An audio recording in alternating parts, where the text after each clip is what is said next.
What's up, y'all? I'm Big Jesse, and in the past year, I've sifted through countless horror stories, only sharing the best of the best with you guys. I put together a compilation of the top 10 best RPG horror stories this year had to offer. Merry Christmas and happy holidays. Now sit back, relax, and enjoy these stories that put the horror in horror stories.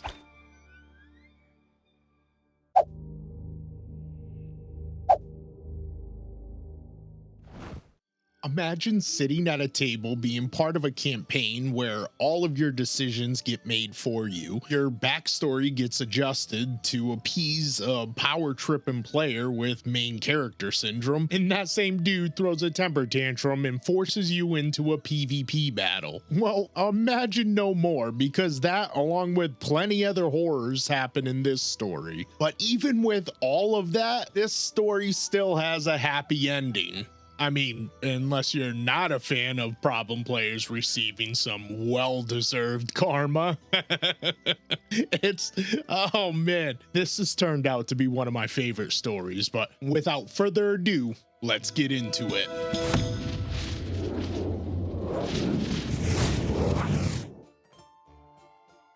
I was told to write this experience here since this was my real first horror story and should share it with others that may have gone through the same thing. It isn't all bad though, since that guy had it blow up in his face by the end. This is a story about a railroad, the rest of the party being turned into pawns, and an explosive finale that results in the DM ending the campaign. To set the stage, I joined this gaming group essentially comprised of family and friends. There was about 5 of us, but I'll only list the ones that are more important to the story. Me, the Dragonborn Barbarian. Stabby, just a little old goblin ranger. And who we will refer to as Protag.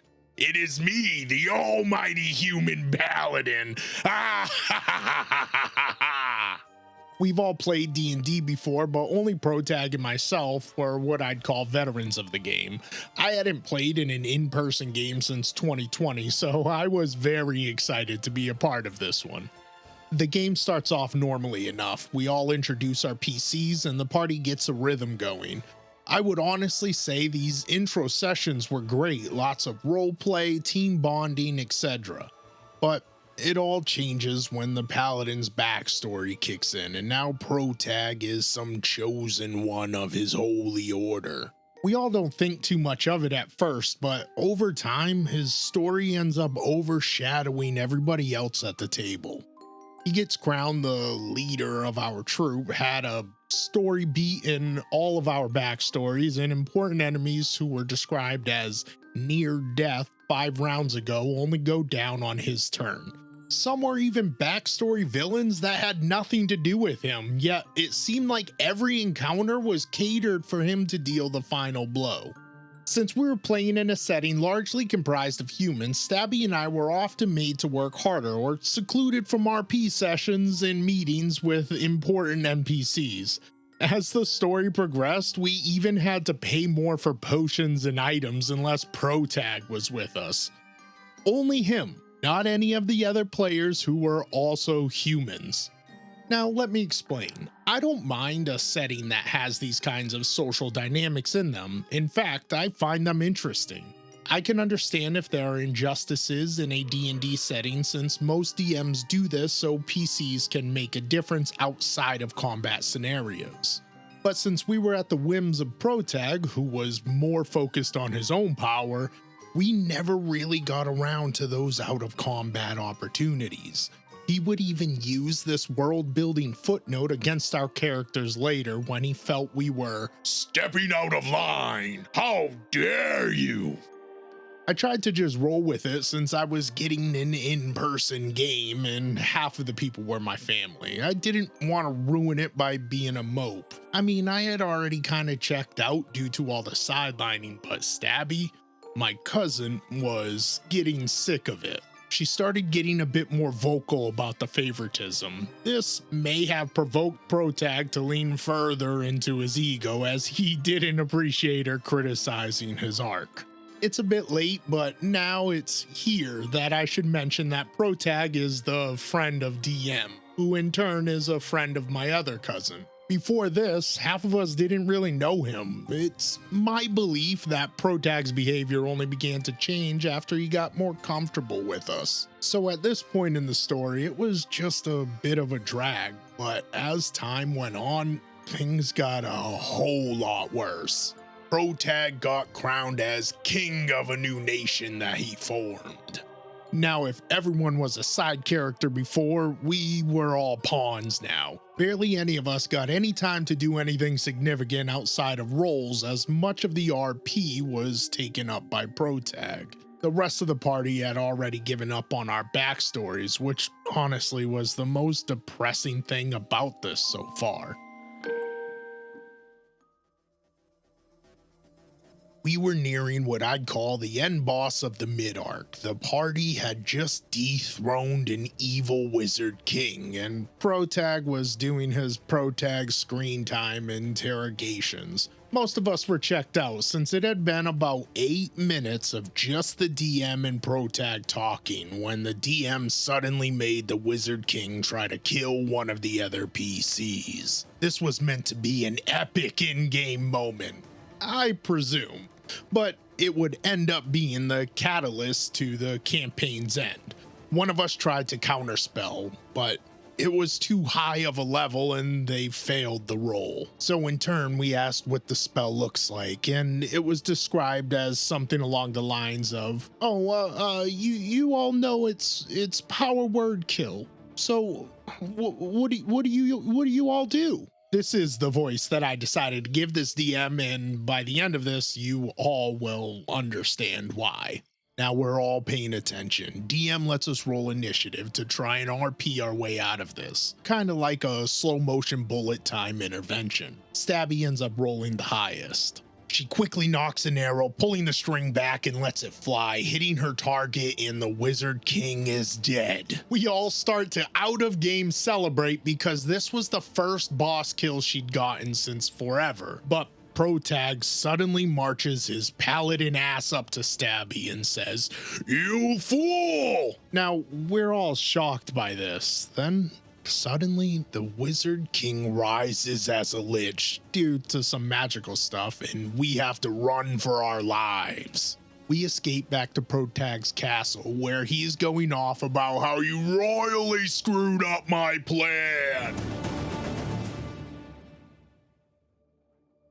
It is then explained that he and the DM had played a few one-on-one sessions without us, and the Protag had information the rest of us couldn't have possibly known about. He was also given an amulet that would have allowed him to imprison the soul of the Wizard King and gain new spells if he had delivered the killing blow. Stabby then says something like, "Big deal. It's not like you needed more power anyway." But that didn't sit well with Protag, since his character was serious and deep, while her character was built off a joke. At this point, his anger started to bleed into real life, and he and Stabby were getting a bit heated. Stabby, being the mature one, leaves the conversation in game. The awkward table atmosphere leads to the party all leaving the castle to do their own things, leaving Protag and myself alone in his throne room. I think, hey, maybe I can RP now to progress the story and maybe get it into Protag's head that he should have maybe told us about these important notes. So I try to speak, but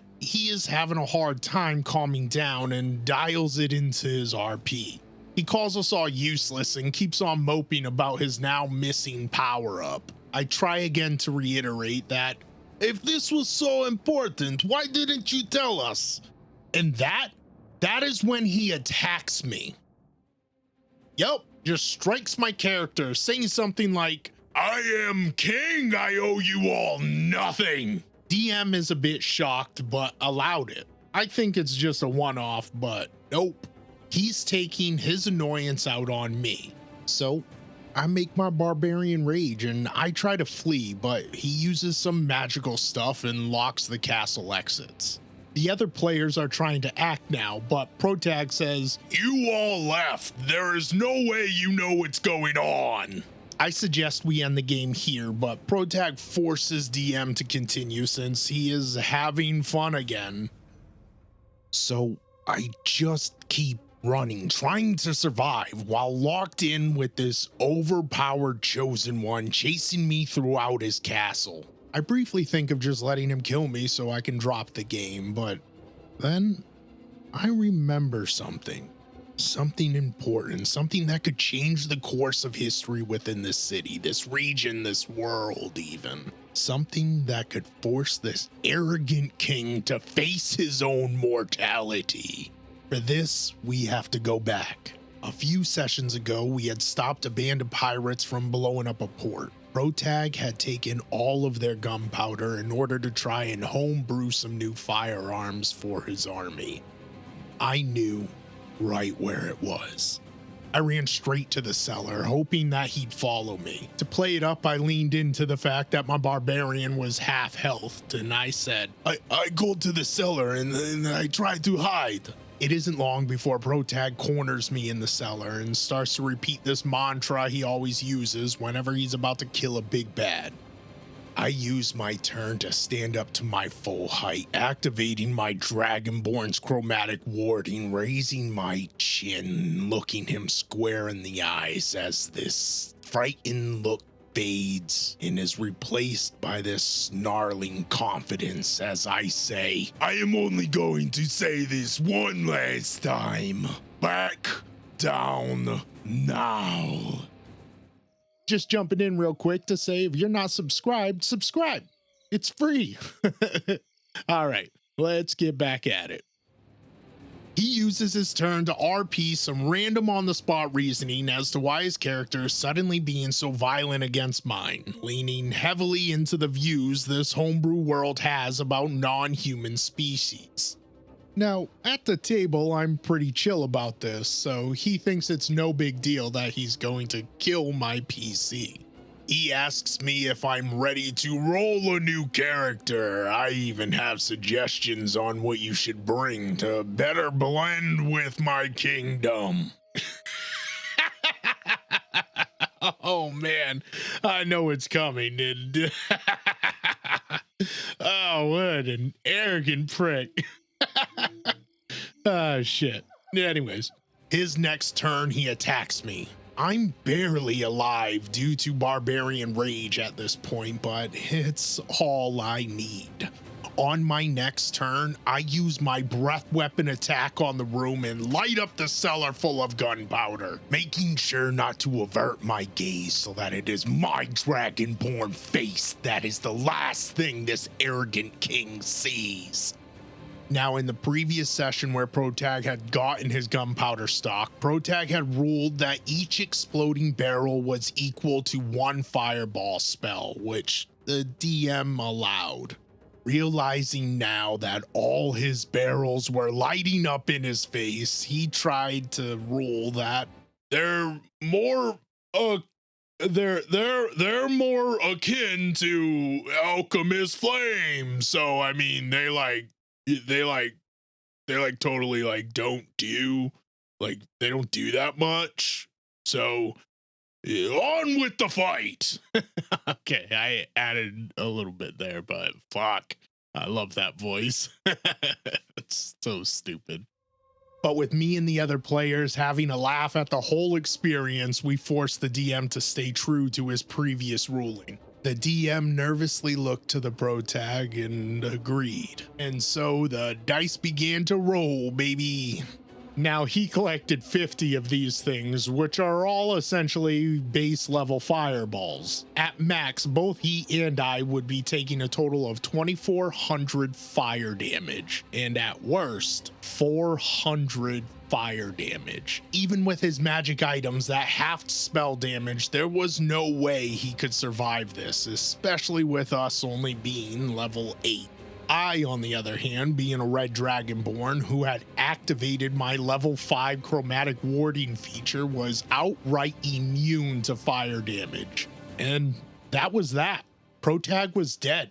burnt to a crisp due to about 1,000 or so fire damage. It was of course rolled using a dice app since none of us had that many d6s.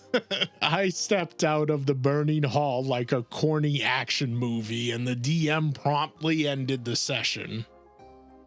For a while, Protag skimmed through his sheet and mine in order to try and find some loopholes, but came out empty-handed. About a week later, the DM messaged our chat and told us he was ending the game. Apparently, he didn't know what to do since Protag's character was dead. He had written so much of the plot around him that there was nothing else he could think of. I said we could just retcon the previous session, but he just wanted to end it. So I'm without an IRL party again, but if it wasn't for my family also playing there at the table, I would have left many sessions ago. Honestly, blowing him up was the most fun I had at that game outside of the opening. It was a drag and none of us had signed up to be a pawn in someone else's power fantasy game. I never talked to the guy again because we never really talked outside the game in the first place. The chat died and we all just moved on. I don't know too much about Protag, so I can't in good conscience say he was a complete asshole to the core, but I can say he was at least a bit too full of himself and someone I wouldn't want to game with moving forward. TLDR, player becomes chosen one and power trips the rest of the party into the background. Starts a PvP round with me, so I blow him up with his own stock of gunpowder. Game ends because too much of the plot was written around the now dead protagonist of the D&D game. Update? So after posting this, the author read some of the comments and did update the post. I see some of you asking about the DM, so here's what I can gather about them. As far as I know, they've been a DM before, but I don't know if I'd call them an experienced DM.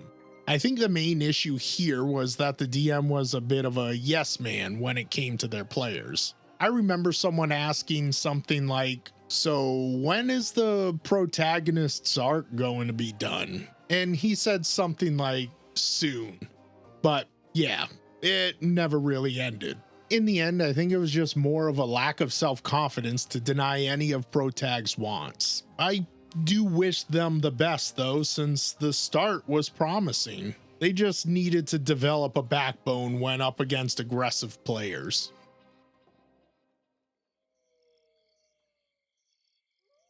Now, I have very specific rules that I set in place on session 0. I make it very clear that there are 2 factors that need to be in play when a PvP battle is happening. 1, whoever is in this battle needs to be okay if their character loses. And 2, everyone involved has to want to PvP, and if they don't, then I don't allow it. I just don't think it's fun when a player is forced into PvP.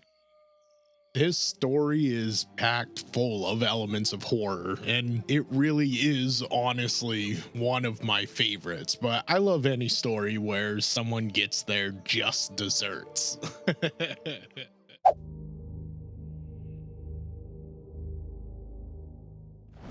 What's up, y'all? Today, I got an awesome story of how a party took a rough situation and turned it into a great game with an unexpected ending. Without further ado, let's get into it.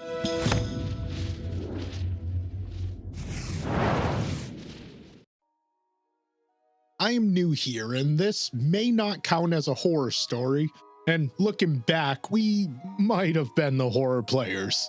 I just discovered this sub exists and I really want to share one of my favorite stories. This took place back before the turn of the century.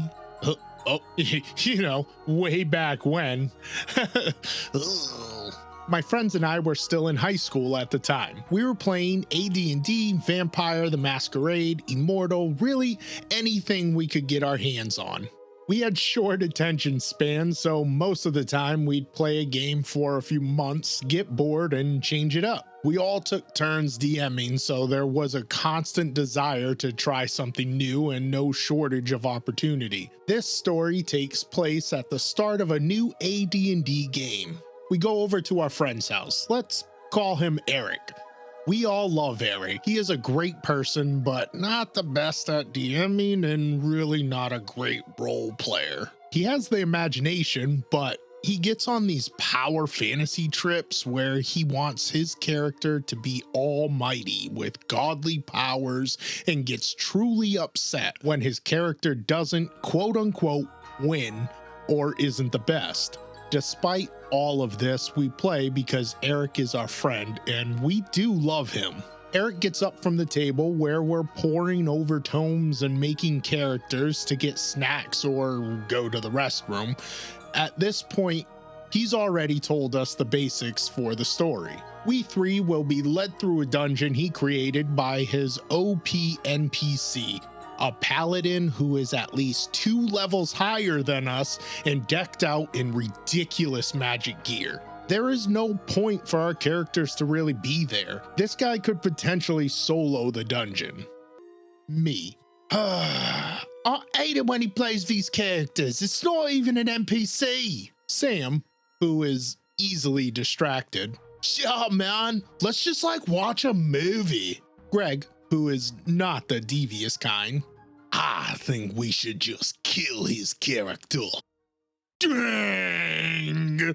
A light bulb appears, and so, while Eric is gone, we three begin to plot. We come up with a secret backstory for our characters. All 3 of us are from a local thieves guild. We took this job and are pretending to be strangers for the one and only purpose of murdering this paladin and stealing his magic gear.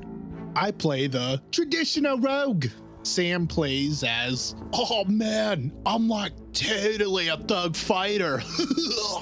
And Greg, a cleric of the god of thieves. We wrap up planning and finish our characters. Eric runs his one-shot dungeon. It was a truly harrowing night in which we let Mr. Paladin take the brunt of the damage. Eric was more than happy with this. He gets to be the hero and show us how badass his NPC is. After hours of this, we beat the big bad evil guy of the dungeon crawl. I don't even remember what it was.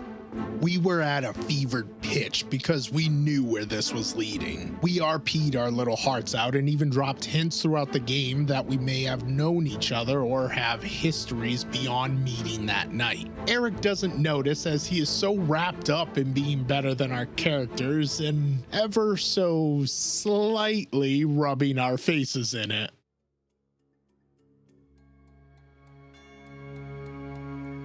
We escape the dungeon, which leads us to a quiet, moonlit graveyard with the sounds of the surrounding trees ever so slightly swaying and bending to the gentle winds. This is soon drowned out by Eric, the paladin giving a monologue on his accomplishments. I am amazing. Did you not see me in there? How could you miss it? Of course you witnessed the awesome power that I wield. You are all little peasants in comparison. Praise me, your savior. Sure, I'm quite injured and am too tired to manipulate the weave and smite any more enemies, but that's okay, for we no longer have enemies that need smite. That's when my NPC stabs him in the back, both metaphorically and literally, sinking a dagger deep within his shoulder blades. The real last fight is on. Oh God! What are you doing?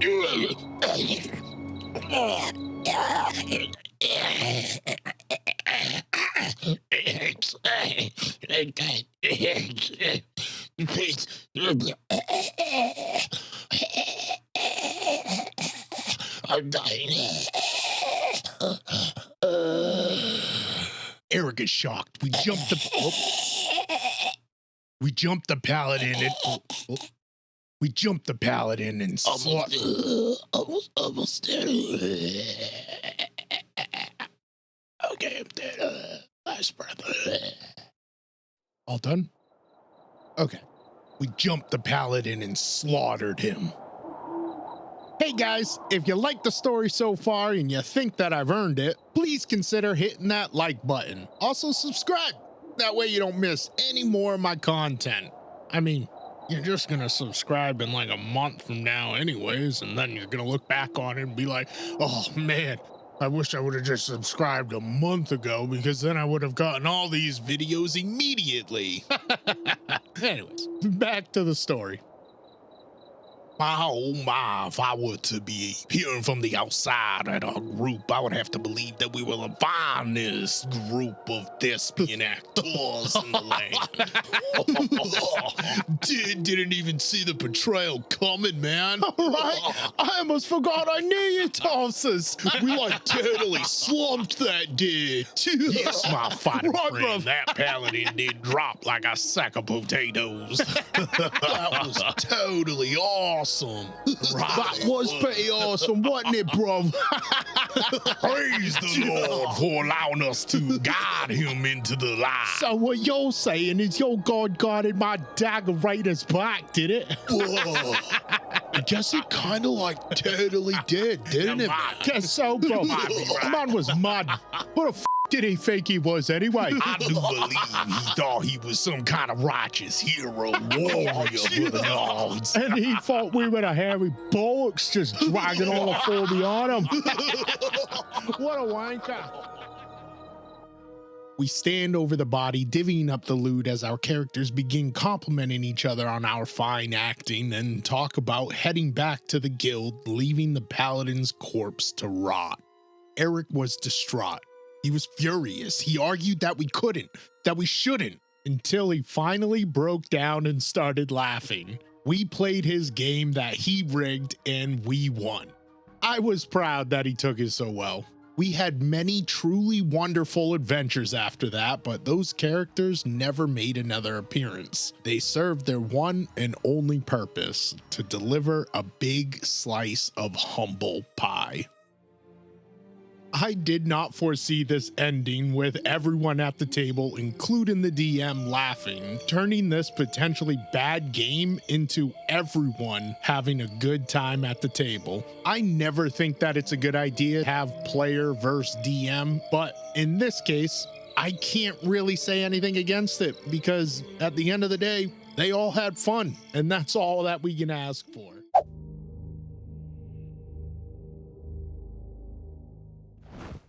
Today we have a viewer recommended story and it's a really good one. So special shout out and thank you to Art Monzo over on the Big Jesse Discord. You're truly appreciated, my dude.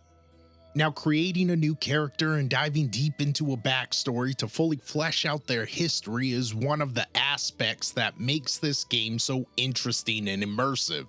In this story, the DM helps to facilitate that character creation high just to rip it away from them in one of the worst ways. And right when you think this dumpster fire of a situation couldn't get any worse, the DM throws gas all over it. I'm Big Jesse, and without further ado, let's get into it.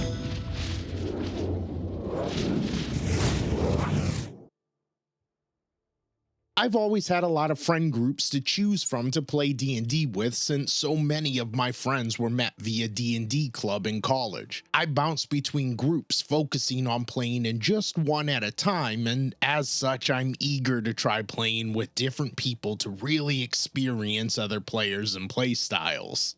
Recently, an amazing year-and-a-half-long campaign with my last group ended, and one of my friends in that group, knowing I'd want to try playing with some new people, suggested that I join his friend's soon-to-begin campaign. He said this DM was a forever DM by choice because he loved to write and finds a lot of enjoyment in story crafting.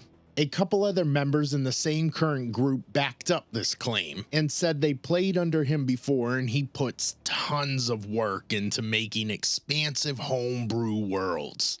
Intrigued, I agreed to join in on this game should the DM have me. My friends gave me his Discord info and I messaged him asking to join. He was very kind and responded pretty quickly. He told me about how he liked to make his homebrew worlds feel interactive and try to work with player backstories to shape the world in which we play. He requested I make a character and let him know what I came up with, and he would see if he could work the story around some of my background by tweaking some lore and adding extra NPCs with knowledge of me. This sounded so cool and I was all for it. He also said this campaign would begin around level 6, so I could add in the reason my character had that level of experience and give him some reputation as a result to make his backstory even richer. I spent the free time I had over the next couple days coming up with a fighter who was a rugged mercenary for hire, known around the area as a cold, gruff killer who got the job done. I talked with the DM who worked with me to establish my reputation in the starting area and suggested a scenario where I join the party after the rest of the group meets up, and an NPC suggests, "Your work sounds dangerous. You should go find Scruff McGruff, the Witcher wannabe. He can aid you." This would help to make my character's inclusion more natural. He even worked with me to try and outline a rough idea of where I wanted to take my character so he could include story elements to play off of for my development. In return for this, he asked I write up a small essay about my character to discuss his backstory, goals, plans, ambitions, how he'd react to different things, etc. He wanted tons of minor details like my siblings' names, fond childhood memories, the works. This was pretty cool to me, and I really looked forward to playing such a fleshed out character through the duration of the campaign. This sounds so much fun. This makes me, stories like this so far, I will put a disclaimer so far, this makes me yearn and pine for that seat at the table to immediately start playing right now, right this instant. Let me know down in the comments if you were thinking the same thing. Let's get back at it. Session 1 comes and the adventure begins. Everybody meets up and Scruff joins in after a down payment and a promise of a sizable cut along the way. We get through session 1 without much issue. We have a traditional bandit encounter and have the party work together in combat for the first time in a low-risk scenario. Standard stuff. After session 1 ends, I talk to the other players and get to know their characters a little better. They've played with the DM before and they say he does this work with backstories each campaign and is pretty generous about not letting characters with so much work and effort put into them die easily, usually giving second chances at great costs, like long side quests in order to revive those who do die. Session 2 comes and we essentially end up hunting down a scout of some raider group that's terrorizing the village we ended up in. The group has a lot of interest in resolving the raider problem as they stole documents with directions to the next goal, so we want to figure out where the raider home base is and get in there. We end up following the scout into an ambush. It's not a big ambush, rather it's one of the raider captains with a small party out and about, and the scout traveled right into them for aid, knowing we were following him. Combat begins, and after some neat moral choices and problem solving regarding some hostages that they had with them, it came down to the captain and the party. 5v1. He's clearly a boss battle after showing off his abilities, and the DM has purposefully kept him rather uninvolved up to this point. I assumed it was to make it more fair for fighting the boss, but it was revealed it was actually to hide the boss's abilities. The boss fight begins and the captain turns out to be part spellcaster on top of having a long reach weapon with multi-attack.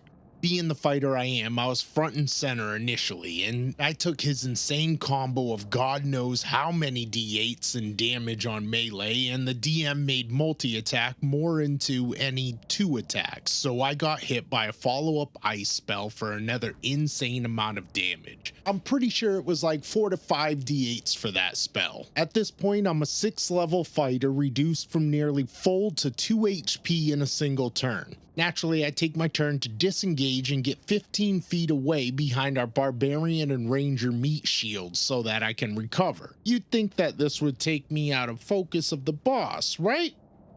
Having 2 combatants in between me and him? Bah, nope.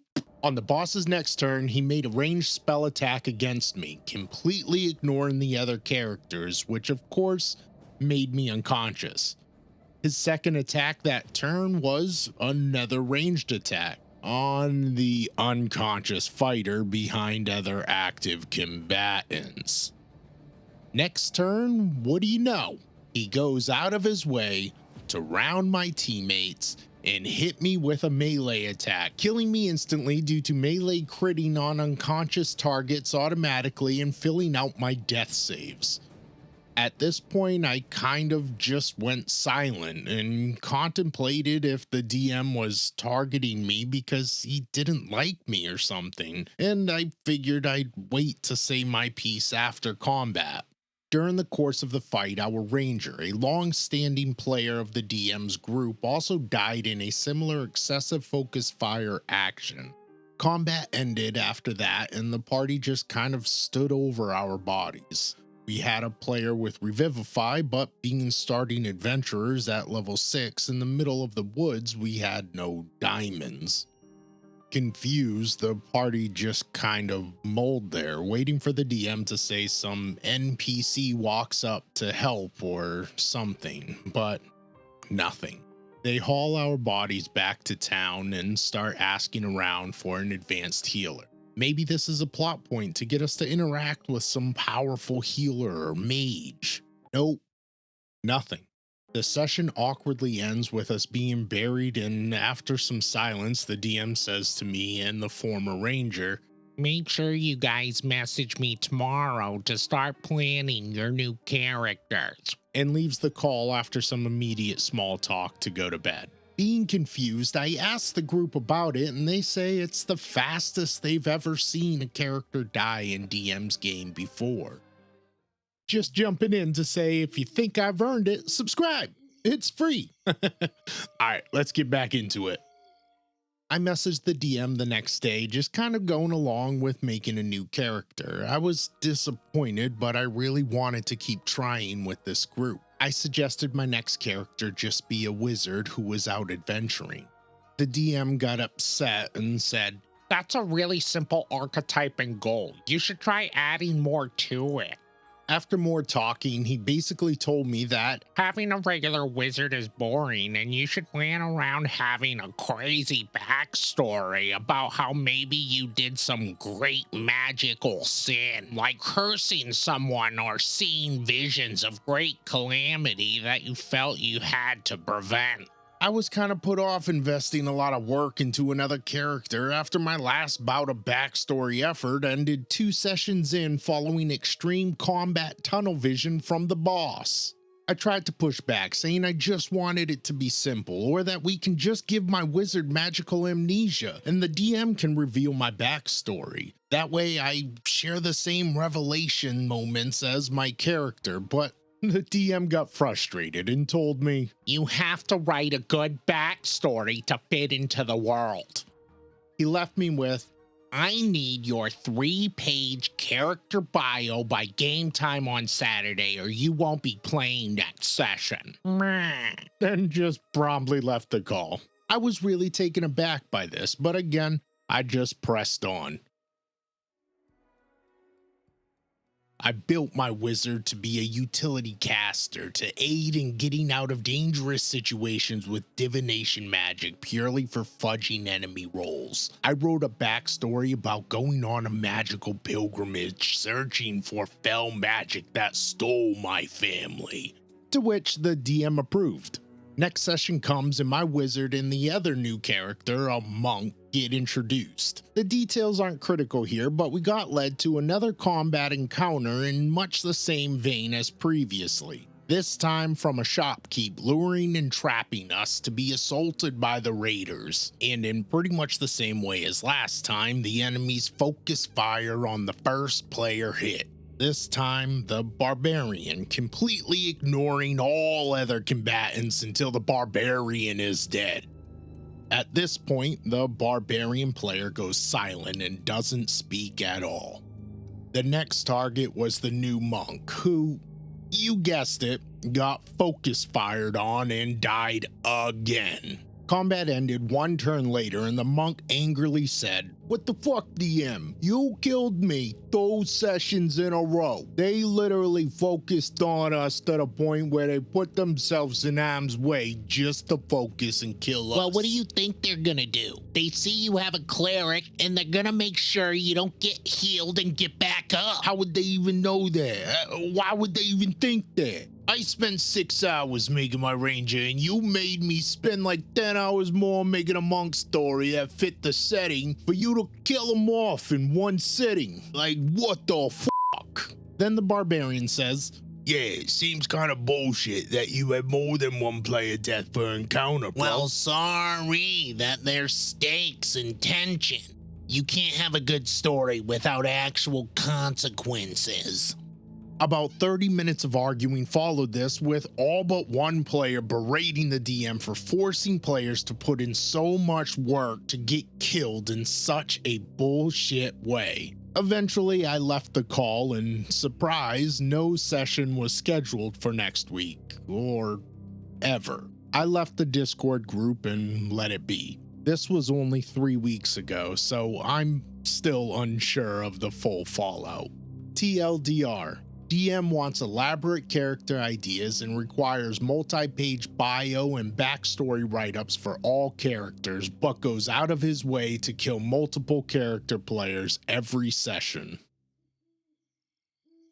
You know, the worst thing a DM can do is break that trust between a player and a DM, and not too many things can do that faster than a DM who obviously metagames during encounters. Now, there's nothing wrong with running an encounter with a smart, wily, ruthless enemy who rips apart fallen party members, as long as it makes sense in the situation. Bandits that, to their own detriment, are focus firing on down party members while ignoring the immediate threat of active PCs makes zero sense. It kills the trust and destroys the immersion. This DM started off so well and honestly has a lot of potential if he can focus in on what's good and exclude what's bad.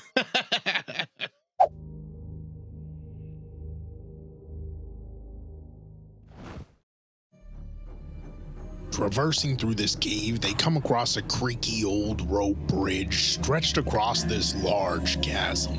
"You all should go first. There's trouble on the other side." The party begins the trek across the bridge as it creaks and sways, and while approaching the halfway point where the bridge sags the deepest, the face calls back to the helpful gruff. "Hey friend! Are the bandits close?"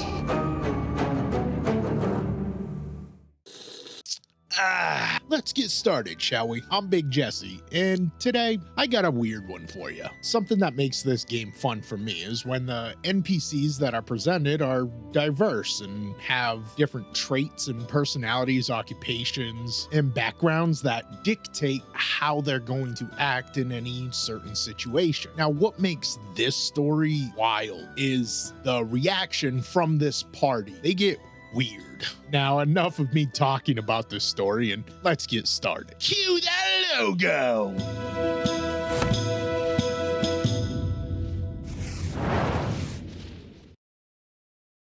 After a few adventures together, the party is contracted by the town guard to deal with some bandits who'd been ambushing travelers to and from the boonies.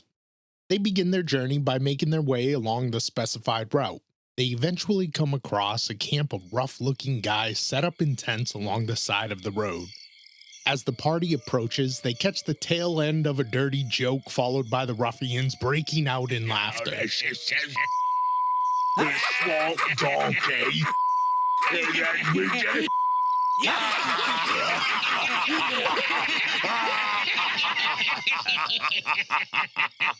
Hey fellas, how y'all doing? The face of the party hails the men, which causes a wave of silence to wash over the group. After some small talk, the face tells them that my fellows and I are searching for some bandits that have been troubling this road. One of the toughs, a gruff man with only one good eye, replies, You don't say. "Yeah, do y'all know anything about that?" What exactly are you implying? One-Eyed answers. Well, if y'all been camped out here for a while, you've probably seen something, or maybe you heard from some of the people who've been attacked. The DM's not quite sure where this is going. The face is being very friendly, and none of the players seem to be expecting a fight. So, the DM asks the players to do a perception check. Everyone in the party passes, and the DM tells them that these men look like real rough customers, most of them having scars, all of them wearing patchy leather armor, each one now clutching worn but lethal looking weapons. The majority of them have recent cuts and superficial wounds, and all of them are keeping their eyes glued to the party. The face smiles. He understands exactly where the DM is going. Or so he thinks. In fact, from the look of it, you seem to have had some trouble recently. Maybe you've gotten into a scuffle with these same bandits. Okay, so you want to have a conversation with them? Yeah. As you approach, this mean-looking group appears to be the type that might steal from people. Okay, I'm picking up what you're putting down. I didn't really want to spell it out, but I figured I want to ask if they've encountered the bandits.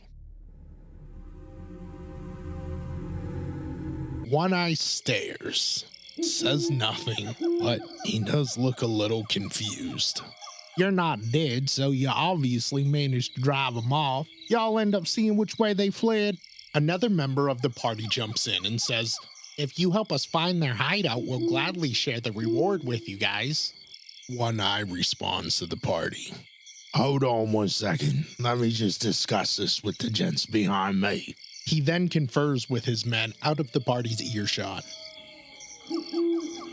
After a minute or so, One Eye comes back. Yeah, we tussled with them. In fact, we know exactly where they're held up. They're far too tough for us, but you lot look like you wouldn't have much trouble. Well, we've experienced our fair share of fighting once or twice. Come on, we'll show you the way. A quick hike takes the party off of the road down a path through the forest until they reach this hillside cave that they enter. Traversing through this cave, they come across a creaky old rope bridge stretched across this large chasm. One Eye turns to the party and says, You all should go first. There's trouble on the other side. The party begins the trek across the bridge as it creaks and sways, and while approaching the halfway point where the bridge sags the deepest, the face calls back to the helpful gruff group. Hey, friend! Are the bandits close? One Eye steps up to the chasm edge and with a crooked grin says, Very close! In fact, they're right behind you! As he cuts the ropes, collapsing the bridge and sending the party tumbling into the chasm, all while One Eye and his crew are standing at the edge laughing. The players immediately call shenanigans on the DM. What the hell? The face says. Why are they betraying us for the bandits? Those were the bandits. Bullshit, says another player. If they were the bandits, they would have attacked us on sight. You're just making shit up to punish us. Why would they have attacked you on sight? The DM asks. They're bandits. It's what they do. They attack people on roads and take their stuff. Another player cuts in. Yeah, it's a dick move, man. It honestly feels like you just decided that they were the bandits on a whim. Everybody at the table is pissed off and glaring at the DM.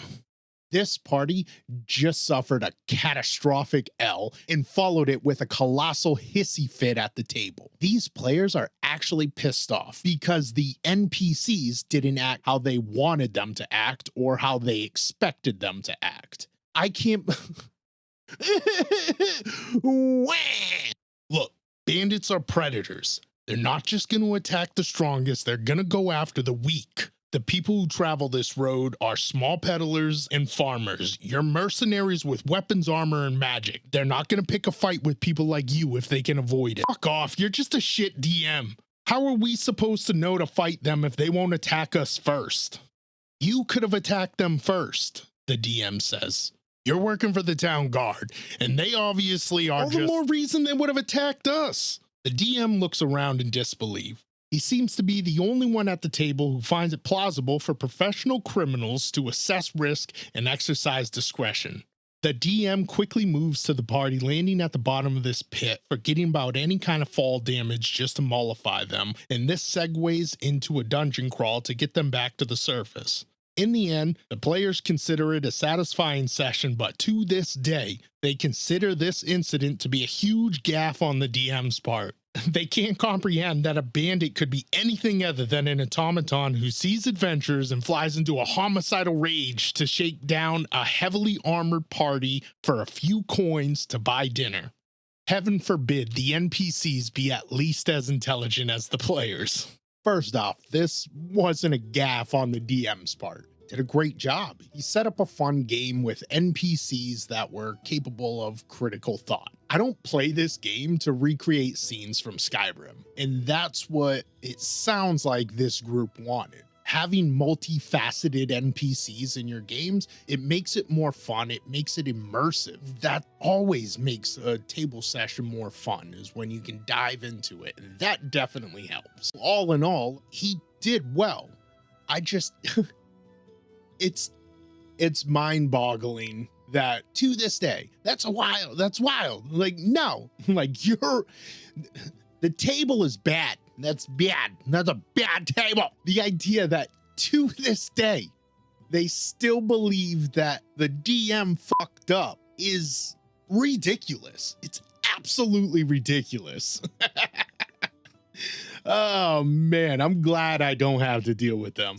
Oh, that was weird. That light just turned on.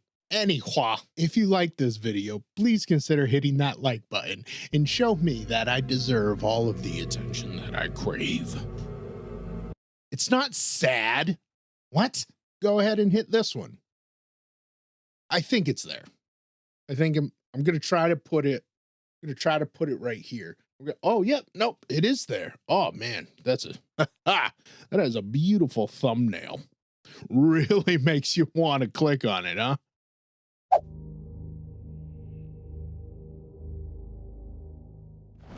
Now, I want to talk about something that a vast majority of us have been through before. You've thought of an exciting character concept, built their backstory, molding their personality, chose a class, subclass, the direction you want to take them, and all other aspects involved with character creation. In theory and on paper, they seem amazing. But in practice, after a few sessions, you find the character is lacking something, causing you to lose interest. Not a big deal. It happens. So after creating a new character, you go to your DM and they find a narratively appropriate way to pluck out your old PC and introduce your new one. Bada bing, bada boom. Easy peasy. Well, in today's story, that transition does not go as planned when an obnoxious player throws a fit at the table. It's weird. It's really weird. Oh man, I'm Big Jesse, and without further ado, let's get into it.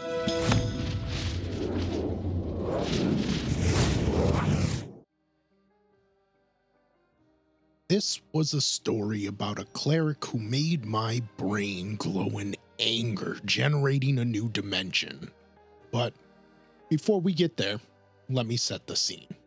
To keep it simple, I was playing a monk, and to me, it was boring. I just felt so weak compared to the party. So I went to the DM with my issue saying, hey, I'll probably be changing my character. Mechanically, I'm not really feeling the build and I'm finding myself bored. My DM agreed to the character swap and offered to give my monk the standard sacrifice for the greater good scenario. That way my character's final chapter would be one of a hero's ending, which was not only what I wanted, but was also narratively cool. So when all was said and done, that's what we agreed to and what we set in place. We also gave hints to the other players, and clearly everyone accepted it.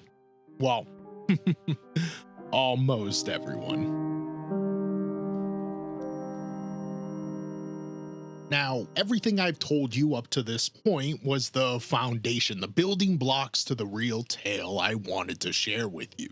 What follows is where and how our story truly begins, right after my monk makes the ultimate sacrifice and epically falls. Her life force fades, and because of her sacrifice, so does the danger surrounding the situation. We pick up here as the party reconvenes around their fallen ally.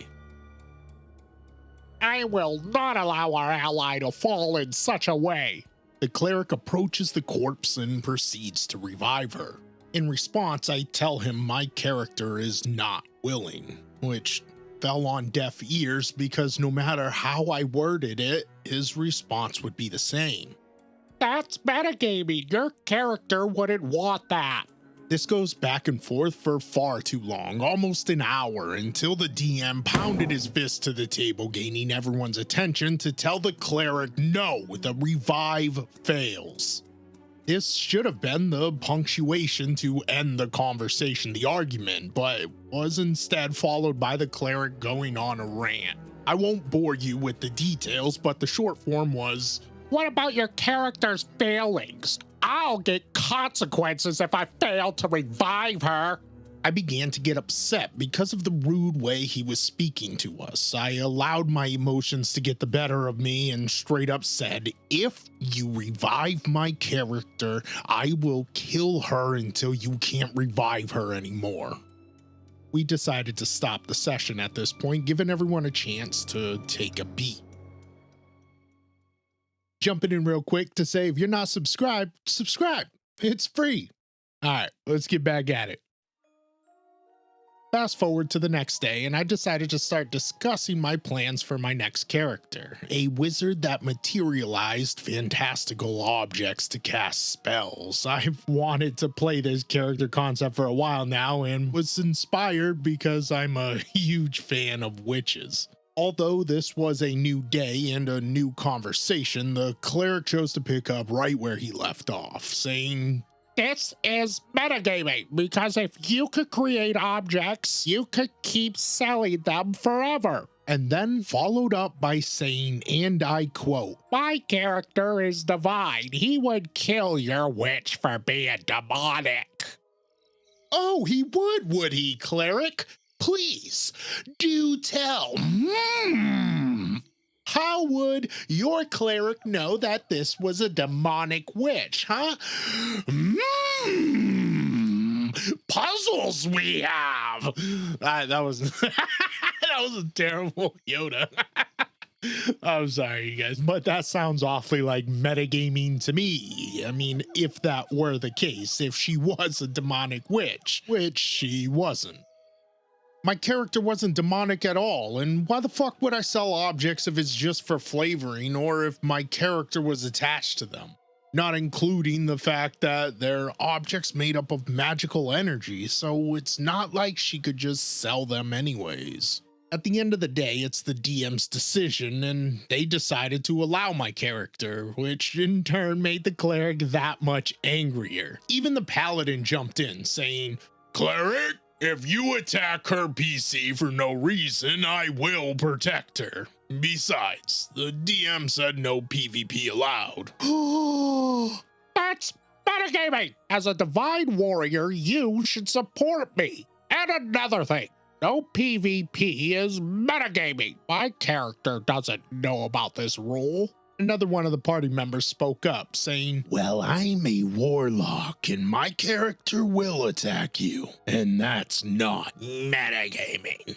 He was of the Fae and not demonic, but it was still funny. This went on for another hour until we finally asked the DM to just kick the cleric because honestly, what else were we supposed to do? That's metagaming. You cannot just do that. My character has no reason to leave the party. And with that, the cleric was kicked for good. He followed this justifiable boot by sending me a barrage of texts, insulting my drawing skills. I usually draw my characters, and saying I should just be ashamed for breaking the rules. I blocked him immediately.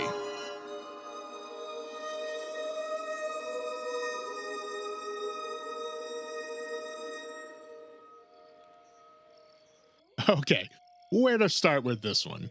A player that metagames at the table in an attempt to give their PC an edge is an issue, and if you find yourself in a game where it's happening and believe it should be addressed, please go to your DM and let them handle it.